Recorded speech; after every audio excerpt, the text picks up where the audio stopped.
Assalamualaikum warahmatullahi wabarakatuh. Baiklah, bertemu lagi dengan Bapak Ahmad. Gimana kabarnya hari ini? Semoga sehat selalu ya, berada dalam lindungan Allah Subhanahu wa taala. Amin ya Allah ya rabbal alamin.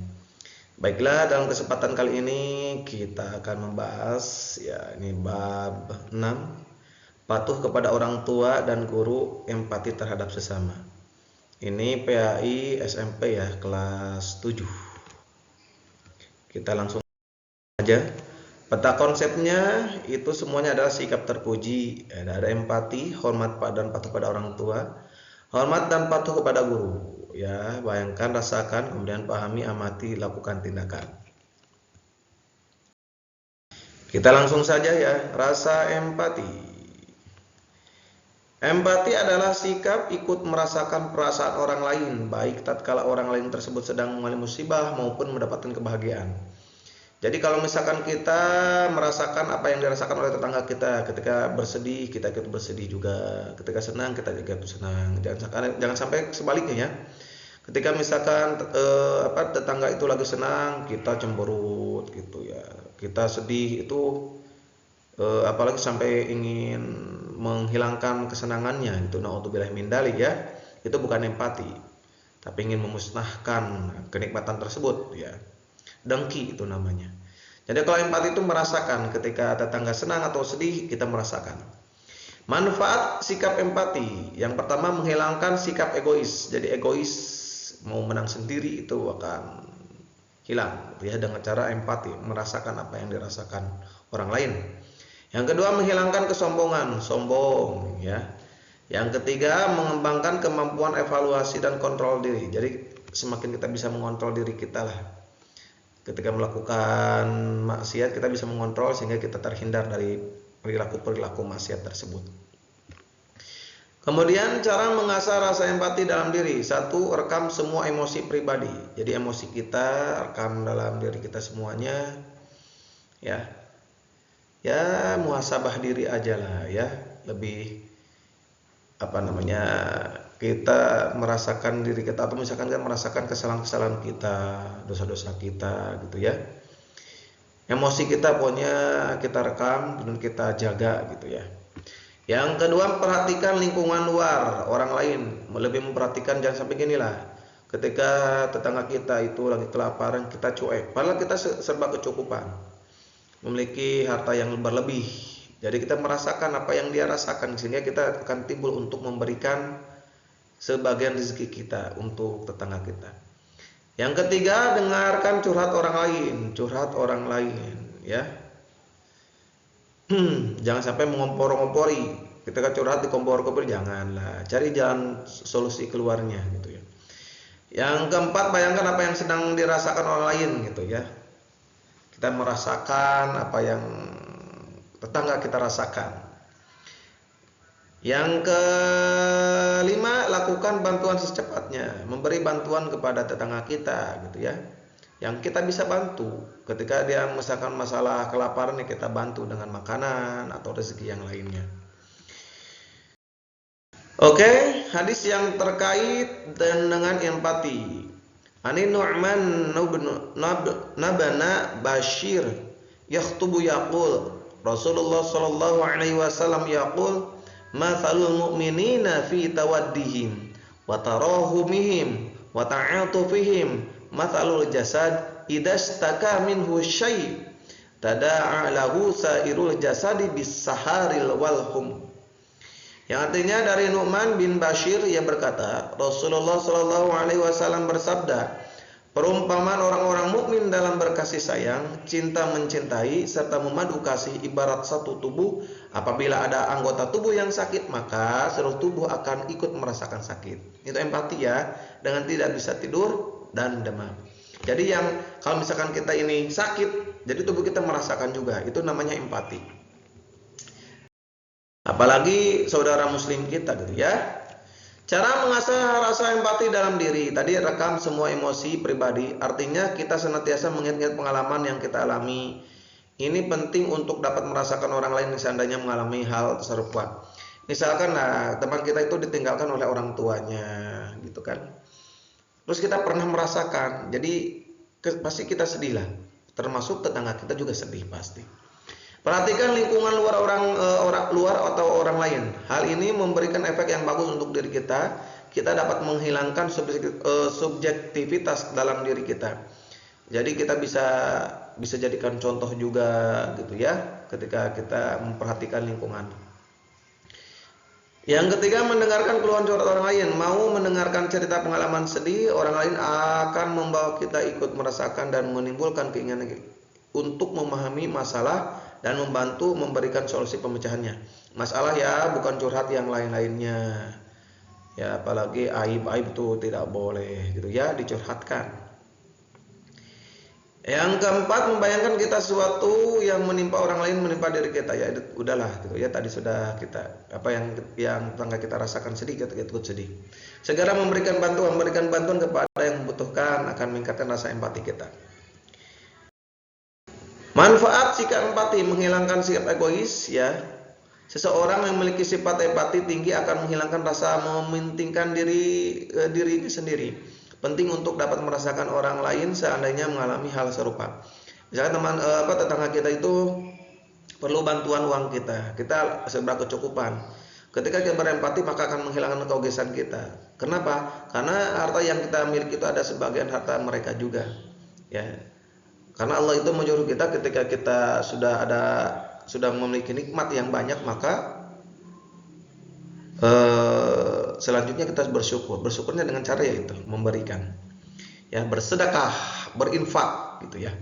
Menghilangkan kesombongan, seorang yang berempati akan dapat melihat jauh apa akibat yang mungkin akan timbul dari suatu kejadian, sehingga ia akan mampu berpikir dan bertindak sesuai kebenaran sekaligus akan memunculkan rasa rendah hati ya. Itu. Yang ketiga, mengembangkan kemampuan evaluasi dan kontrol diri. Dengan kemampuan berempati kepada orang lain, maka seseorang akan mampu mengontrol diri dengan baik, akan bersikap hati-hati dalam bertindak. Ya, jadi dengan contoh, ketika ada masalah ini, kita bisa mengontrol, tidak emosi dan lain-lainnya, malah bisa mencari jalan yang keluar yang terbaik, gitu ya. Hormat dan patuh kepada orang tua dan guru. Hormat adalah sikap menghargai yang diberikan seseorang kepada orang lain yang telah berjasa memberikan sesuatu. Ya, termasuk guru, orang tua gitu ya. Guru telah memberikan ilmu, orang tua itu memberikan segalanya. Gitu ya. Bahkan nyawa pun bisalah orang tua. 9 anak ya, orang tua itu khususnya ibu ya. Gak apa-apa melahirkan 9 anak walaupun nyawa taruhannya. Tetapi 9 anak belum tentu dia mampu untuk mengorbankan nyawanya untuk ibunya. Tapi orang seorang ibu, wah Masya Allah. Apalagi seorang bapak kan kerja banting tulang. Itu untuk apa? Untuk istri dan anaknya. Patuh adalah sikap dan siap melaksanakan sesuatu yang baik dan benar. Jadi siap patuh gitu ya. Siap melaksanakan yang baik dan benar, serta dalam pelaksanaannya dilakukan secara sungguh-sungguh, jujur, bertanggung jawab dan ikhlas. Jadi itu ya, patuh. Jadi hormat adalah sikap menghargai yang memberikan seorang kepada orang lain yang telah berjasa memberikan sesuatu. Oke, selanjutnya pengertian orang tua adalah ibu bapak kita yang melahirkan, mengasuh, mendidik dan membesarkan kita.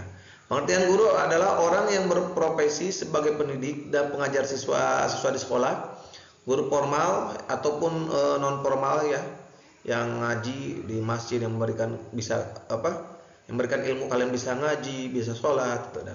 Dan lembaga non formal seperti pesantren, panti asuhan, tempat les, TTPA, itu adalah guru. Dalil tentang hormat dan patuh kepada orang tua dan guru.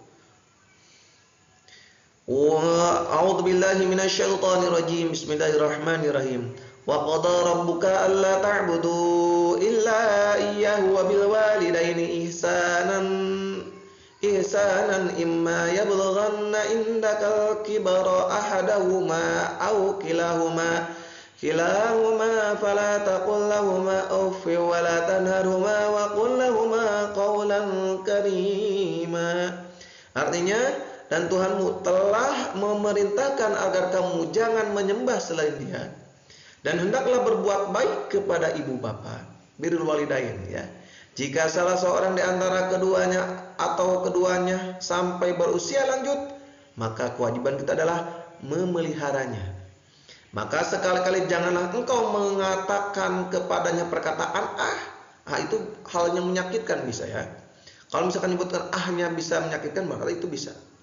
Janganlah engkau membentak keduanya dan kepada keduanya berkata. Jadi ucapkanlah kepada orang tua kita perkataan yang baik. Al-Isra ayat 23. Oke, ini yang terakhir ya, sikap terhadap orang tua.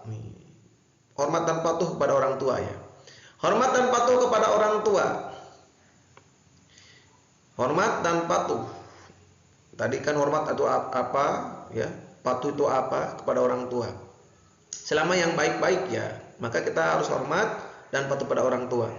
Misalkan kalian sebagai siswa, sebagai anak misalnya, lagi main disuruh sholat dulu, maka tinggalkan permainan tersebut lalu melaksanakan sholat. Yang kedua, dilarang berkata bersikap kasar, ya. Membentak kasar itu tidak boleh. Ya, apa sampai mukul, naudzubillahi min dzalik ya. Berkata kasar dan bersikap kasar tidak boleh. Dilarang membentak. Jadi volumenya kada ya diatur. Orang tua kita volumenya misalkan 60, kita 100. Aduh, janganlah. Berkata dan bersikap lemah lembut dan sopan kepada orang tua. Merawat mereka ketika apalagi sudah dan punya pekerjaan, kita sudah memiliki pekerjaan, itu silahkan. Contohlah seperti Uwais Al-Qarni gitu ya. Mendoakan mereka, selalu mendoakan mereka ya. Allahumma gfirli li wali walidayya warhamhuma kama rabbayani shighara. Ya. Ya Allah, ampuni dosa kami, ampuni dosa orang tua kami, sayangilah mereka sebagaimana mereka telah menyayangi kita waktu masih kecil gitu ya. Dan terakhir, menaati dan mendengarkan nasihat baik mereka, orang tua ya. Mentaati dan mendengarkan nasihat, kalau perlu laksanakan nasihat tersebut gitu ya. Dan yang terakhir, sikap terhadap guru ini. 1, mengucapkan salam ketika bertemu, boleh amalkan 3S.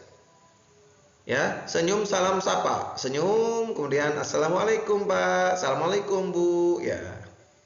Dan sapanya, gimana kabarnya hari ini Bu? Gitu ya, sehat Bu? Bisalah, gitu ya. Yang kedua, menaati nasihat baik mereka. Naati sama, selama masih baik pastilah guru itu kalau menasihati pasti yang baik-baik, bukan yang buruk-buruk, gitu ya. Tapi kalau misalkan ada yang buruk maupun perintah dari orang tua atau guru, silakan untuk diabaikan, jangan dilaksanakan. Yang ketiga, bertutur kata yang sopan dan baik, yang bersama ya, katanya kadangnya guru dengan teman itu beda. Gitu ya. Yang terakhir, menghormati mereka. Hormat, bukan hormat gini, bukan ya. Hormat itu ya maksudnya apapun yang dikatakan mereka ya, jangan sampai kita membuli guru gitu ya, melani guru, itu gak boleh, itu tidak hormat. Ya, tidak hormat. Misalkan ada guru mirip kayak Doraemon disebut Bu Doraemon, Pak Doraemon, itu jangan. Aduh, naudzubillah, jangan sampai seperti itu ya. Oke lah, itulah yang bisa Bapak sampaikan. Semoga ada manfaatnya. Ya, jangan lupa di subscribe, like, dan komen. Terima kasih. Akhirul kalam. Wassalamualaikum warahmatullahi wabarakatuh.